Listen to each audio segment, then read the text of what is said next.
Hello everyone, welcome back to one more video session. In this session, I'll be discussing a very important concepts, that is fertilization and later implantation. In the previous session, we have discussed about menstrual cycle. Okay, hope you understood that concept. Here, before I discussed about fertilization, I just want to tell you certain things actually. Here, I have written some words, very important actually. The impotence or prostatomegaly or sterility, oligospermia, azoospermia and cryptorchidism. Okay, so what is exactly all these things? The impotence is nothing but if a male fails to maintain his erection during the coitus, then it is called as impotence. Because of this, obviously the coitus cannot happen, and as a result the sperms cannot be released or inseminated into the female reproductive system. This is one thing to remember. Prostatomegaly, this condition, this is nothing but enlargement of the prostate gland. You know what is prostate gland, correct? Okay, it is one of the accessory gland in the male reproductive system. The enlargement takes place within the male reproductive system. As a result, actually it blocks the urethra. So if urethra is blocked, obviously the urine cannot actually travel further into the urethral meatus, and as a result the male feels a difficulty in micturition. Okay, so that is one thing to remember. Obviously if the urethra is blocked, even actually the sperm cannot penetrate further or move further. That is one thing to remember. Prostatomegaly, enlargement of the prostate gland. Okay, then actually the sterility is nothing but ultimately the sperm production, or it could be like inability of the male to what you call fertilize the ovum. So that is actually the sterility. It could be because of all these reasons. Whereas oligospermia is nothing but a condition where if the sperm count is less than the required for fertilization, then it is called as oligospermia. What is azoospermia? It is a condition where male produces like very zero, like very less number of sperms. It could be like we can consider it as like no sperms are produced within the male reproductive system. That is called as azoospermia. Oligo means less number of sperm required for fertilization, and then actually azoospermia is zero. It's like no sperm production. Cryptorchidism, what is it? This condition is nothing but the testes should be present within the scrotum. Scrotum is situated outside the abdominal cavity. Okay, so here what happened actually, cryptorchidism in the sense the testis fails to descend inside the scrotum. Okay, it will remain within the body instead of scrotum. So this is actually the cryptorchidism. The testis fails to descend into the scrotum. So that is actually the condition. So these are all the male disorders actually, or male reproductive system disorders. Just remember it. This one is important. Anyhow, oligospermia, azoospermia, we are going to discuss this particular concept in the next chapter actually, that is reproductive health. Okay, so next, obviously I told this point actually, the one sperm, or maybe let us take 4 sperms which are produced from the spermatogonium cell actually it normally requires around 64 days actually. So within 64 days 4 sperms are produced from one spermatogonium. So this is the one thing to remember. So you may ask me a question that after the insemination, so what is like for the second insemination, like where the sperms will be there actually? Obviously within the testes there are millions of spermatogonia cells, correct? Okay, if one spermatogonia cells actually takes 64 days to produce 4 sperms, just imagine like the sperm will be there. So it the stock of sperms will be there within the testes. This is one thing to remember. Okay, so insemination. So insemination is nothing but during the coitus, obviously like the male reproductive system, that is actually the penis, actually releases semen, that is around like 3.5 ml of semen actually into the female reproductive tract. So at that time, so within that 3.5 ml of semen, around 200 to 300 millions of sperms will be there. Okay, so during one insemination. So this is actually the required number of sperms for fertilization. Okay, so it is interesting, the number is huge here, the sperm count is huge here. Okay, but ovum is already 1, it is 1 actually always. Okay, so for the fertilization obviously we need only 1 sperm. Okay, it should penetrate into the ovum. So what will happen to the remaining millions of sperm? Obviously they cannot, I will talk about it when I talk about the fertilization process. What will happen to the rest of the sperms actually? Okay, so just remember, this is actually the required number of sperms for fertilization. Okay, then actually out of 200 to 300 millions of sperms, minimum 60% of the sperms have normal shape. This is very important. You have already studied the structure of the sperm, right? So 60% of the sperm should have that structure actually. That is actually the normal shape and structure. Then out of 60%, now if you take 60%, the 40% of the sperm should show vigorous motility. All sperm should show the capacity to move. Like it should be motile actually within the female reproductive system. If you take female reproductive system, it is not easy for the sperms to reach the what you call fallopian tube. So there are so many challenges. They have to face challenges actually. I'll talk about it. Okay. So these 2 points are very important for your NEET. Remember it. 60% of the sperm, normal shape. 40% of the sperm, vigorous motility. Very, very important. Please note this point actually. Then actually what is smegma? Okay. If you just take the male reproductive system, that is actually the external genitalia. Okay. So this is the external genitalia. And you know that actually this is this particular structure, the glans penis, this is the glans penis, which is covered by a loose skin. We call it as foreskin. Okay, so beneath the loose skin here, this particular structure, I'm talking about the gland, just behind the glans penis. Okay, so there are cells, we call it as sensory cells. Even there are certain epithelial cells actually which secretes a whitish discharge. Okay, I'll just write here a whitish discharge. This whitish discharge is called as the smegma. Just remember it. Okay, the smegma, if the amount of the smegma production is more, obviously it is not good for the male. Okay, so the male has to take care of this. Matlab, like he has to clean the smegma. Okay, otherwise it may lead to the what I call the penis cancer. Okay, so this is a very important thing to remember. Smegma. Okay. Next, we'll talk about the female reproductive system disorders. Here I have written amenorrhea. What is amenorrhea? Amenorrhea is nothing but absence of menstrual cycle. See, regular menstrual cycle is very, very important for or to achieve fertilization.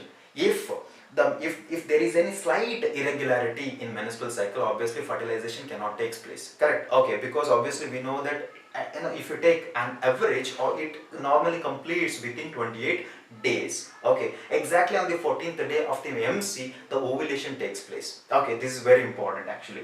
If a menstrual cycle doesn't take place, or if the menstrual cycle is irregular, let us take like instead of 28 days in a particular woman, she takes around 56 days for the completion of one menstrual cycle, or for the completion of one ovulation. That is difficult.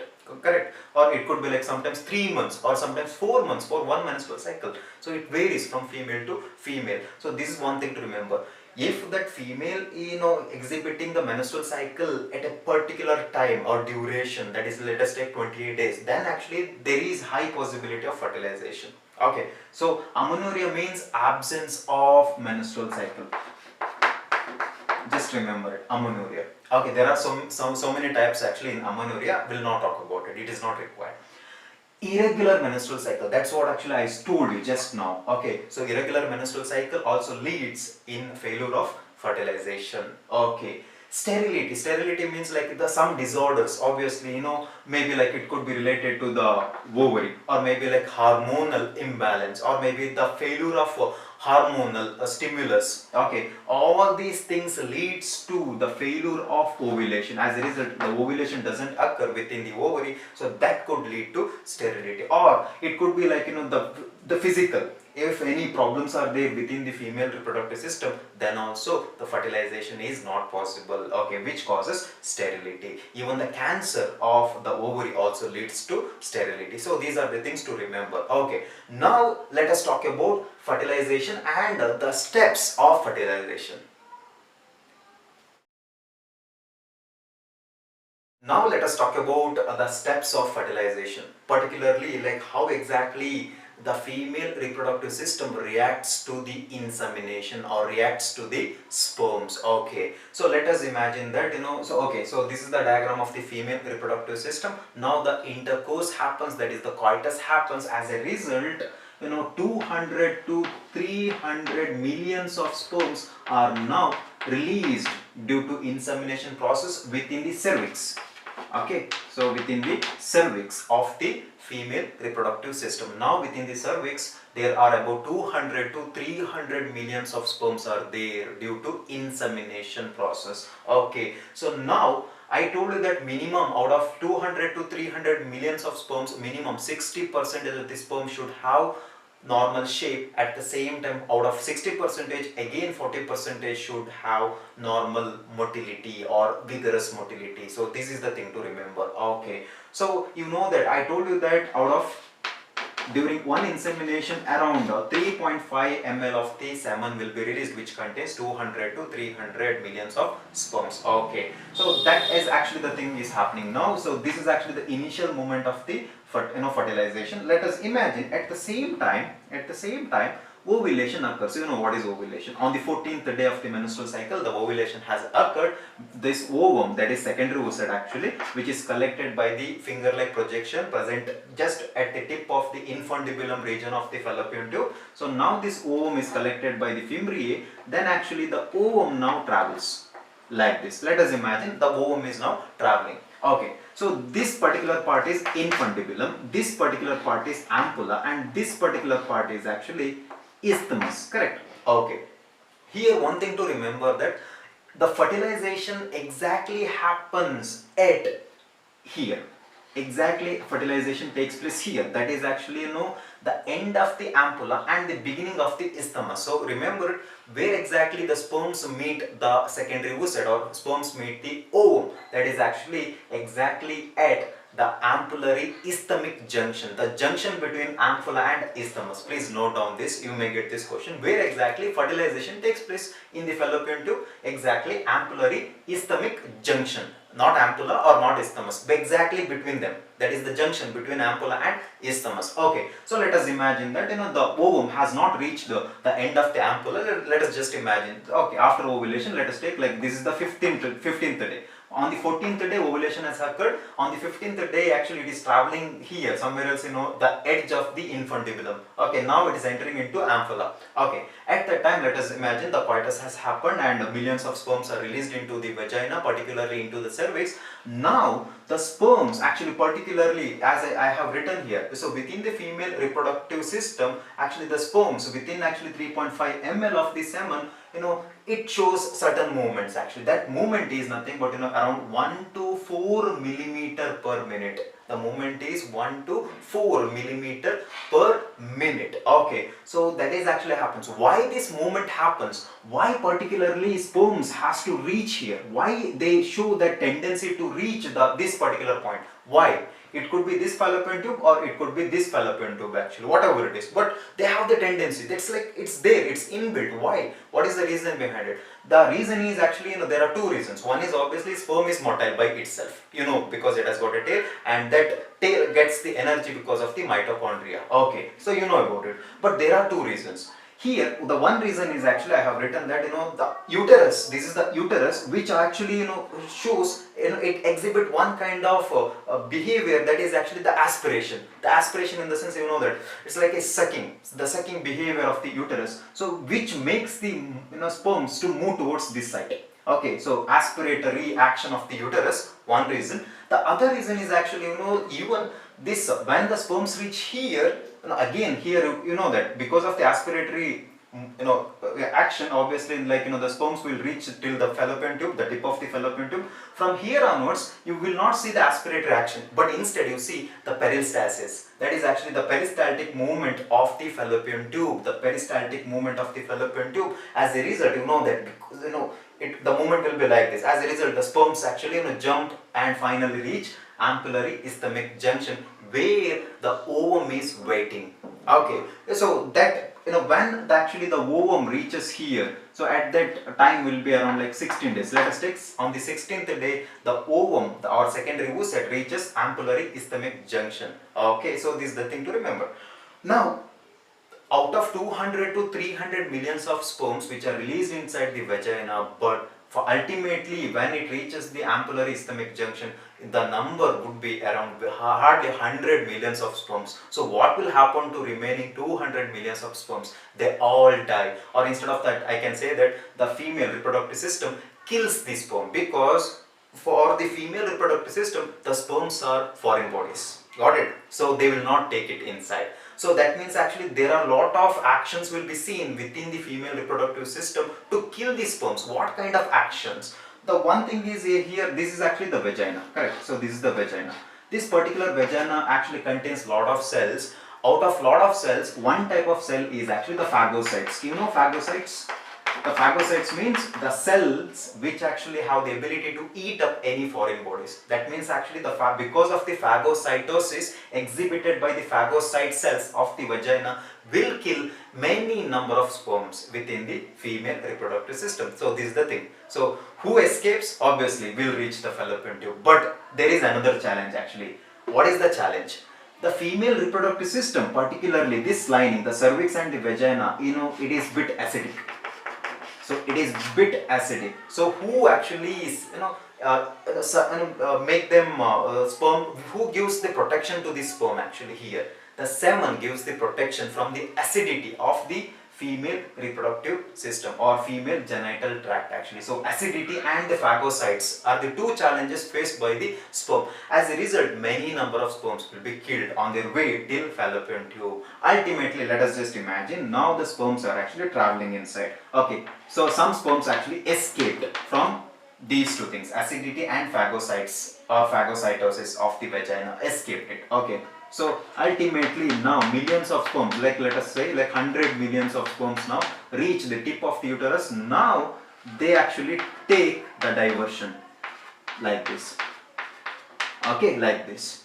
And ultimately now it reaches this particular site actually. This particular site is ampullary ischemic junction where the ovum or secondary oocyte is waiting. Okay, so millions of sperm now actually reaches the ovum where ampullary ischemic junction. So this is the thing to remember. Okay, now the sperms are actually, we'll start from the beginning again. Now the sperms are actually moving after escaping all these challenges. Now actually it is moving towards the fallopian tube. Now I will just pick one sperm here. I'll draw this sperm here. So this is the sperm. Now you know that when you look into the structure of the sperm, this is the head part, correct? The head, the top, the anterior most part of the head actually contains a cap-like structure which is filled with a liquid and we call it as acrosome, correct? This acrosome is mainly contains some lytic enzymes. We call it as lysins. Okay, sperm lysins. Okay, so that means actually these enzymes are required to break the outermost wall of the ovum. How many wall layers are there in ovum? 3 are there. What are they? Corona radiata, the middle one is zona pellucida, the innermost one, that is nothing but the plasma membrane of the ovum, we call it as vitelline membrane, correct? Vitelline membrane. So this acrosome is required to break all these layers. Particularly the acrosome actually contains liquids. Okay, but it is a preparatory phase. Each sperm having acrosome, now which is covered, surrounded by a membrane, correct? This is the membrane of the acrosome. So when it reaches the ovum, if the membrane starts to dissolve, there is no use. It may take some time and obviously the ovum may escape the fallopian tube. Ultimately fertilization cannot take place. That means when it enters into when it reaches the uterus, at that time, you could see there is the breakage of the acrosome membrane. Okay, this is a kind of preparatory phase actually for fertilization. So that is called as capacitation. What is capacitation of sperm? It is nothing but a physiological process or physiological changes. I'll just write, it is a physiological changes occurs within each sperm where they dissolve by themselves. They dissolve the membrane of the acrosome. Just remember it. So it is the nothing but dissolution of the membrane of the acrosome. That is actually called as capacitation of sperm, which is very, very important. So let us imagine that out of millions of sperm, all have completed their capacitation. Normally it takes around 5 to 6 hours. Okay, so 5 to 6 hours. So here actually the insemination takes place. Now actually that sperms are traveling after escaping all these challenges. Actually ultimately actually they reach the fallopian tube. At the time they should complete capacitation, otherwise they cannot penetrate into the ovum. This is the one thing to remember. Okay, now let us look into the second step of the fertilization. Now let us learn about the second step of fertilization, which is very, very important actually here. So now let us imagine whatever the sperms which are actually survived because of all the challenges, they have now reached into ampullary isthmic junction where only one ovum is waiting. Okay, so let us say like on the 16th to 17th day, actually, that ovum is now reached the ampullary isthmic junction. At the same time, the sperms also reaching that particular site actually. So let us take. So now what I'm going to do is I'm going to draw the sperms here. Okay. So these are all the sperms. Okay, millions of sperms, actually very tiny cells which now surrounds one ovum. Okay, so like this, they surround from all the sides, actually millions of sperms now surround one ovum. This is the thing to remember. At that time, what happened? The first reaction should be, each sperms, there are millions of sperms, right? Each sperm should bind to the ovum. This is the first reaction. Okay, so this is the first step of fertilization. So here what's happening actually? Particularly here, you know that this one, the blue color cells are nothing but what you call the corona radiata. I'll just write here, corona radiata. Okay, so this one, the white color line is nothing but zona pellucida. This one is the innermost lining, the plasma membrane is called as the vitelline membrane. So this is the nucleus, correct? You know about it. Now, each sperms now bind to this particular layer, that is actually the corona radiata. The corona radiata is here actually. Okay, so why they bind? Because this particular ovum actually secretes a chemical. This particular structure, that is actually the corona radiata, or maybe any structure of the ovum, that secretes a chemical which comes out of the ovum. You could see here the yellow color. This is the chemical. The name of the chemical is fertilizing. Fertilizing. So ovum now secretes a chemical called as fertilizing. What is fertilizing? It's nothing but a chemical which attracts sperm. This fertilizing is a type of spermophilic chemical. So what is the meaning of philic? Philic means love. That means actually the sperms love this chemical, the fertilizing. Due to that, the sperms attract to ovum. Okay, now if I take one sperm, because it occurs in all these sperms, okay, particularly if I take one sperm, each sperm on the top of the acrosome, they have a small site actually. Okay, this is acrosome and they have a small site actually on the top tip of the acrosome site, which is a fertilizing binding site. Okay, so this site of the sperm, that is fertilizing binding site of the sperm, is called as anti-fertilizing. I have written here. So this is present on the sperm and this is secreted by the ovum. Okay, so each sperm have anti-fertilizing site actually, which now binds, each anti-fertilizing site binds to the spermophilic sites of the fertilizing. Okay, now what's happening? Fertilizing and anti-fertilizing reaction takes place. That means each sperm now binds to the corona radiata. Correct? Because of the fertilizing and anti-fertilizing reaction, now they bind to the corona radiata. Okay, now what happens? Once they are bound to the ovum, now actually in each sperm what you see is, okay, this is not simultaneous. For example, let us take these three sperms already bound to the ovum, and now other like 5 sperms actually, they may bind later actually. This is not simultaneous. Okay, so it's like, who reaches the ovum first, they get the opportunity to fertilize the ovum. This is the one thing to remember. Okay, so now what's happening? Now I'm going to take a sperm here. Okay, one sperm.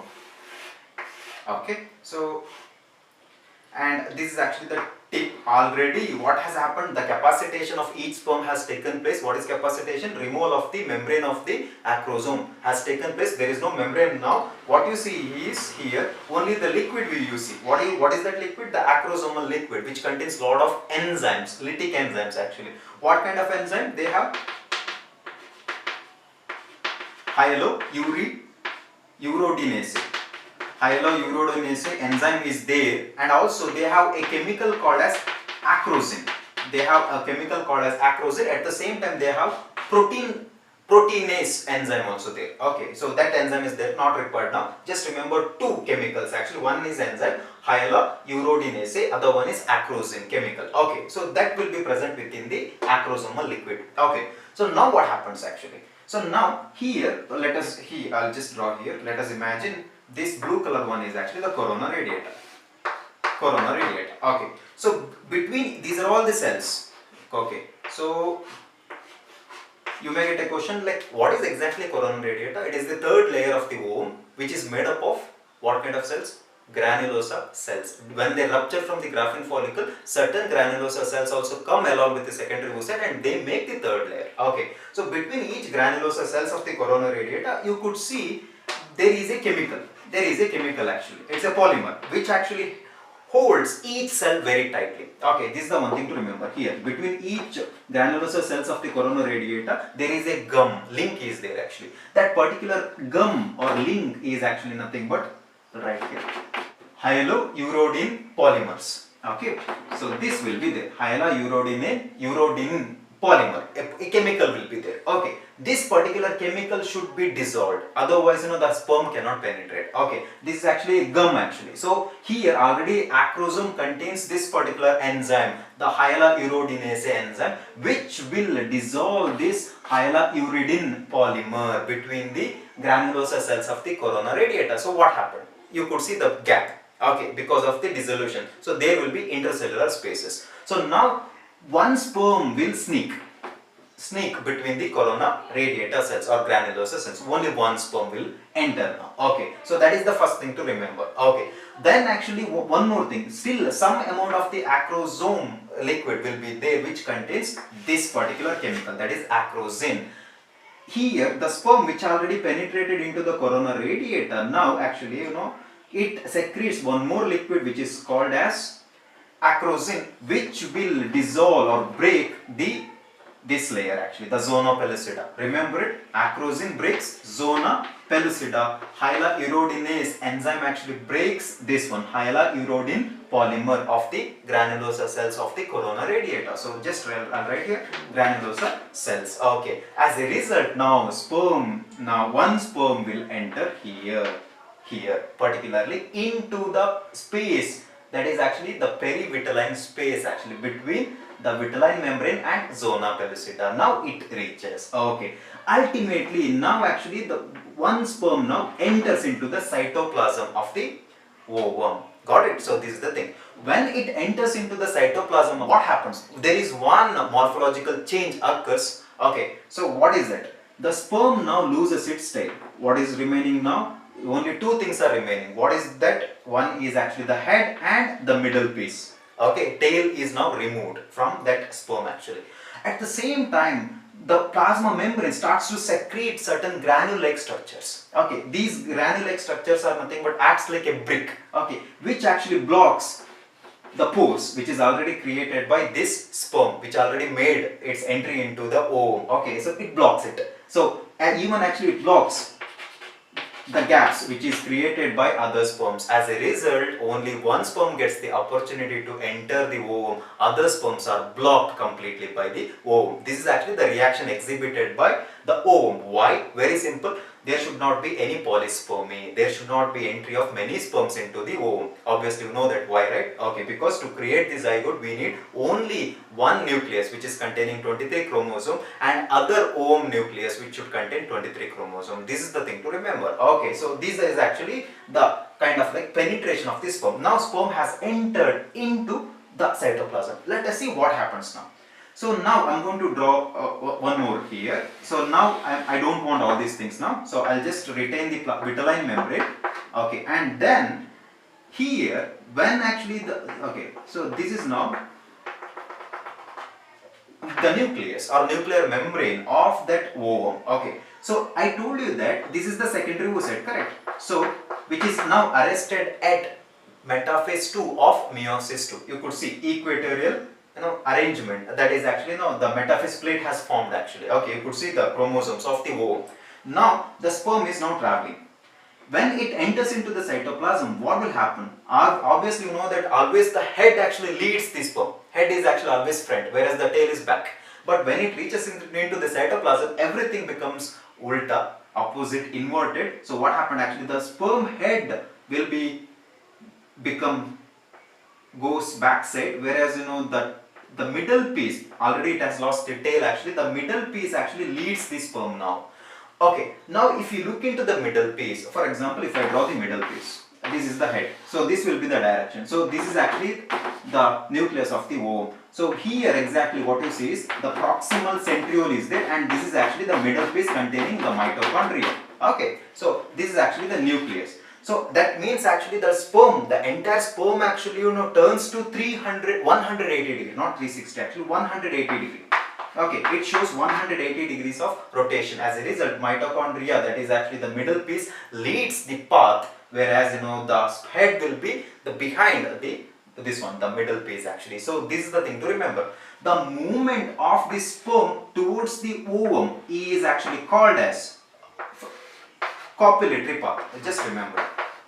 So the copulatory path is nothing but the nucleus of the sperm along with the middle piece. It moves towards the ovum. Where exactly not ovum actually, this one, the nucleus. Okay, the nucleus of the ovum. So that is called as the copulatory path.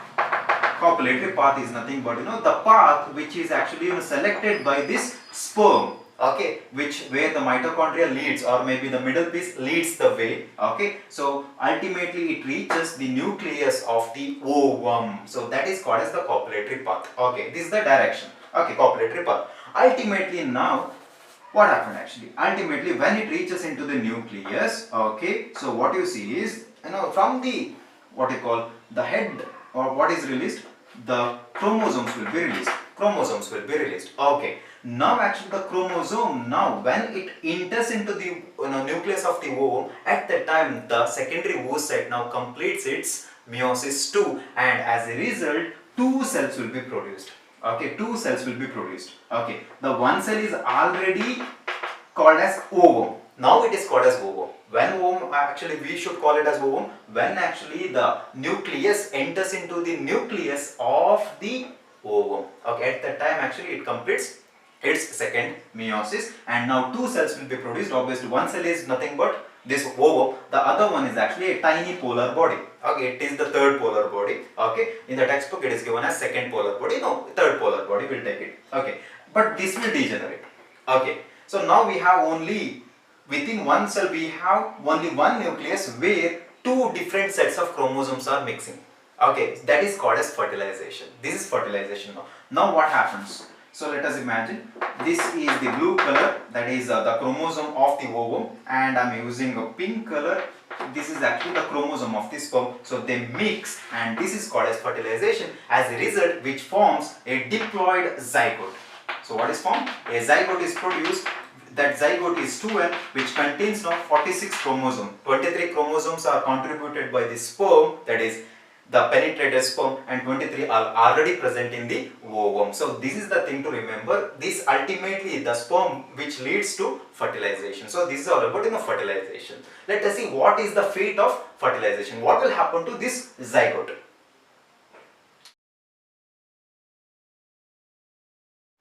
Now we will talk about implantation process. Okay, so fertilization has taken place, the nucleus, that is the pronucleus of the sperm and the pronucleus of the ovum has fused, and as a result a diploid cell is formed, that is actually the zygote. Zygote is also the one-celled embryo. Okay, it is the first embryonic stage, that is the zygote. So where exactly you see the zygote? See, this is actually this place where zygote formation takes place, where exactly the fertilization has occurred in fallopian tube, that is ampullary stomach junction. You could see here, this is the fallopian tube and this is actually the uterus. Here actually the implantation takes place. Okay, so now let us see what happens. Zygote, actually this is actually the zygote exactly formed on the fertilization day. Okay, so let us take fertilization day as like it could be 15th day of ovulation or 16th day of the ovulation, doesn't matter. Let us consider it as the fertilization day. After fertilization, it will take around 24 hours to complete its first mitosis. Okay, so mitosis, that equational division where the 2N cell will obviously produce 2 cells which is actually both are diploid, each containing 46 chromosome. Maternal chromosome is also there, paternal chromosome is also there. Okay, so this mitosis is nothing but results in the formation of 2 cells. Okay, so one thing to remember, the formation of the 2 cell for the first time from the zygote is actually, you could see that how exactly they are formed. See, this kind of division in humans is called as cleavage. So this is actually the cleavage. Okay, so cleavage is nothing but mitosis. As a result, 2 cells are produced. Okay, so this is actually the cleavage and this is the cleavage furrow. So this is the cleavage furrow. Who actually initiates cleavage furrow? Okay, so I'm going to just use red color here. You know that Sperm actually contain mitochondria along with the nucleus. Okay, so there is one more structure is also there, which is actually called as the proximal centriole. This proximal centriole actually, when it reaches the pronucleus of the secondary oocyte, they divide. As a result, two proximal centriole will be produced. Okay, so this proximal centriole is nothing but, because you may get a question like, what is the necessity of proximal centriole? What is the necessity of centriole? You know what is centriole? Yes, right. Centriole is very, very important for the spindle formation. Okay, so this centriole is formed by the sperm, because ovum lacks centrioles. Very important point. Ovum doesn't have its own centrioles. That means the sperm has to carry the centriole towards the secondary oocyte. The same proximal centriole now divides and forms two, each move towards the opposite pole. Let us take, this is the animal pole, this is the vegetal pole. You know it. Okay, so towards the animal pole actually the nucleus is there. Okay, so remember it. Whereas towards the vegetal pole, a little amount of yolk is there. Yolk. Okay, yolk will be there. Okay, so this kind of egg, the human egg, is actually, now it is not called as egg actually. Before that actually, this kind of egg is actually called as alecythal egg. Alecythal egg. Okay, so now actually fertilization has occurred, zygote formation has took place. Okay, mitosis occurred. As a result, two cells are produced, which is called as, the mitosis is called as cleavage. As a result of the cleavage, you could see two equal sized cells are produced. Okay, these two cells are now called as blastomeres. That means two blastomeres are produced. Okay, so particularly one thing to remember, that here what kind of cleavage that takes place in the zygote or zygotic mitosis in humans. Remember this, what kind of cleavage? It is actually called as holoblastic cleavage. Very, very important. Okay, remember, alecythal egg, human, at the same time the cleavage is holoblastic cleavage.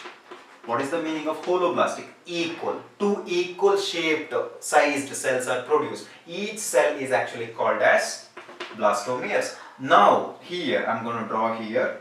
Okay, so this is now, let us take day 1. This is the day 1. Okay, now these are the two blastomeres. Now again what happens actually, two blastomeres actually continue to divide, producing 4 cells actually, 2 more cells, total 4 cells. Okay, so 4 blastomeres are there on day 2. Again on day 3, let us take day 4. Okay, so let us take here, exactly. Now it is coming towards the uterus. Okay, you could see around 8 cells, 8 to 16 cell stage actually. You could see around 8 to 16 celled blastomeres. Okay, so 8 to 16 celled blastomeres stage is called as morula. Remember, now it is called as morula. It's a ball shaped structure containing around 8 to 16 blastomeres. Okay, now the morula again undergoes mitosis, and as a result, it here again the number of blastomeres increases. As a result, it reaches around 32 celled blastomere stage actually, and this particular ball shaped structure is called as blastula. Morula now changes into blastula. Again actually now it's reaching, the blastula is reaching or moving towards the uterus, any one wall of the uterus. It will not attach here, maybe like this is the closest part of the uterus. Okay, now what's happening? The same cells now starts to form a structure like this. Okay, that means actually now the cells, that is the blastomeres, actually undergo differentiation. I will draw here, that is good. Okay, differentiation, and which forms 2 layers of the cells, 2 blastomeres layers. Okay, one is the outermost layer and we call it as, okay, instead of that, before that I just want to tell here how exactly the arrangement. Okay, the same blastomere cells now are arranged like this, in this fashion. Okay. Okay, this particular structure is called as the blastocyst. Now the blastula changes into blastocyst like this. This is the arrangement. Okay, so here you could see blastocyst. This is the blastocyst. I'll just write BC. Okay, now this blastocyst, before it attaches to the wall of the endometrium of the uterus, what are the changes you see? The outermost layer of this blastocyst is called as the trophoblast.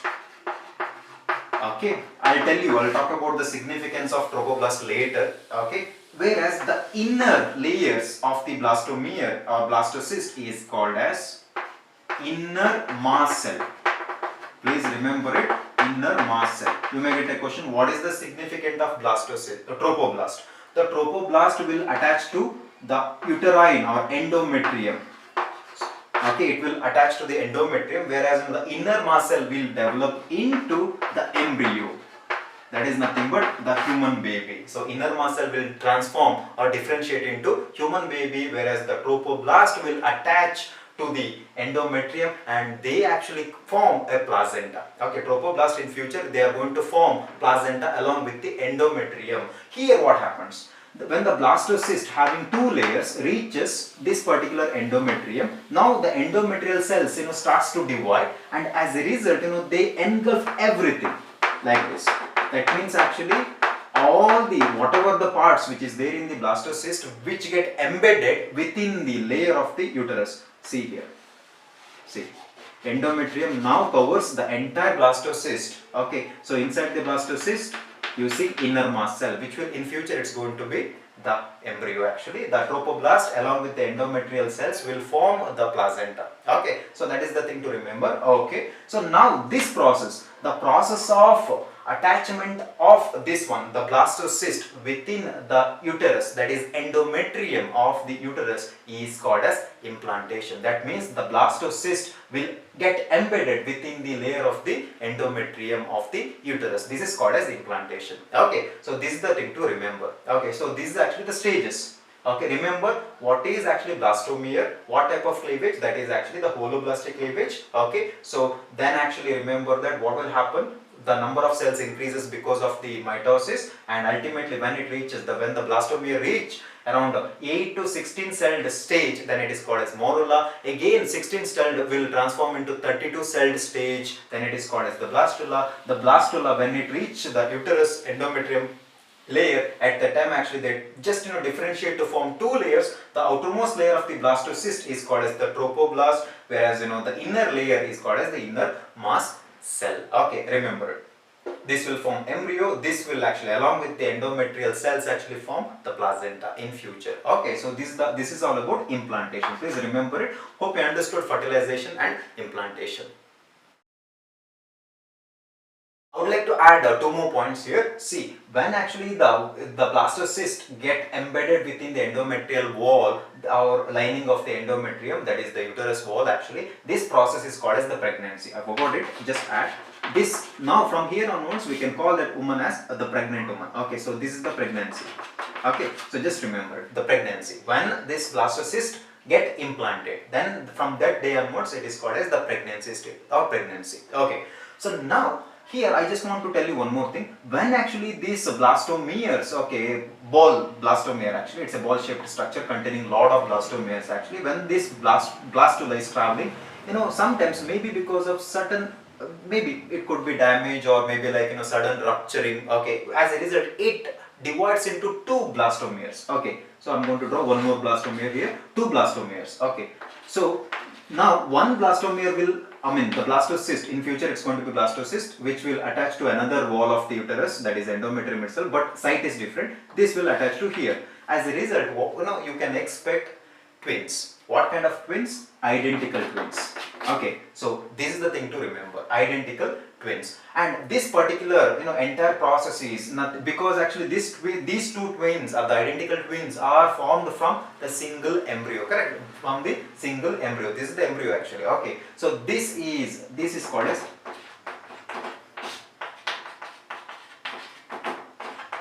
monoembryonic. Okay, so this is actually the monoembryonic. From the single embryo, two individuals are produced, that is identical twins are produced. In some cases, in certain abnormal cases, what happened actually, at the same time, two ovulation occurs. Same time. That means actually some sperms fertilize here and some sperms actually fertilize this ovum. Two ovum will be there, two secondary oocyte will be there.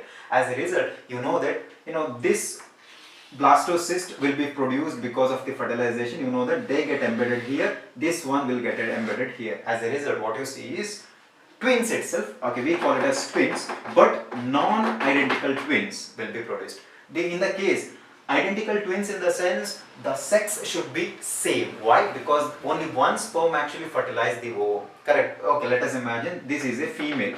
Okay, two females will be produced. In this case, two females will be there, or it could be one male or one female, because actually the two sperms are involved in fertilization. One sperm will fertilize here, the other sperm will fertilize here actually. So this is called as non-identical twins, and this is mainly because of dizygote.